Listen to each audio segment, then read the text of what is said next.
আজি হ'ল পূৰ্ণিমা আৰু পূৰ্ণিমাৰ দিনাখন আপোনালোকে নিজৰ লাইফৰ যিমানবোৰ ব্লকেজেছবোৰ আঁতৰাবৰ কাৰণে কিছুমান ৰিচুৱেল কৰিব পাৰে। যেনেকুৱা ধৰক হেল্থ ৰিলেটেড বহুত বেছি ইছ্যু হৈ আছে, ৰিলেশ্যনশ্বিপত বহুত ইছ্যু ফেচ কৰি আছে, মানি ব্লকেজেছ আছে, কেৰিয়াৰ গ্ৰ'থ হোৱা নাই, যিকোনো বস্তু এডিকশ্যন আঁতৰাব বিচাৰিছে, তেতিয়াহ'লে আপোনালোকে এটা ব্লেক কালাৰ পেন লৈ পিনে এখন বগা কাগজত যি ইছ্যু আছে, যিটো বস্তু আপোনালোকে ৰিমুভ কৰাব বিচাৰিছে, ধৰক এটা বেয়া ৰিলেশ্যন আছে, সেই বেয়া ৰিলেশ্যনটো আপুনি নিজৰ লাইফৰ পৰা আঁতৰাব বিচাৰিছে, সেয়া জাষ্ট এটা ৱৰ্ডত নাইবা এটা চেণ্টেন্সত আপোনালোকে এখন কাগজত লিখিব পাৰে আৰু ৰাতি আপোনালোকে জ্বলাই দিব পাৰে যেতিয়া মুনটো দেখা দিয়ে।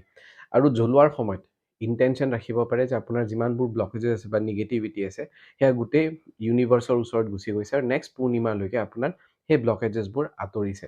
তেনেকৈ কৰি চাওক, প্ৰত্যেক পূৰ্ণিমাত আপোনালোকে এই ৰেমেডিটো কৰিব পাৰে, নিজৰ লাইফৰ পৰা ব্লকেজেছবোৰ আঁতৰাব পাৰে। এনেকুৱা আৰু টিপছ পাবৰ কাৰণে ফ'ল' কৰি ল'ব পাৰে আৰু এই ভিডিঅ'টো যিমান পাৰে নিজৰ ফ্ৰেণ্ডছ এণ্ড ৰিলেটিভছৰ মাজত শ্বেয়াৰ কৰি দিব।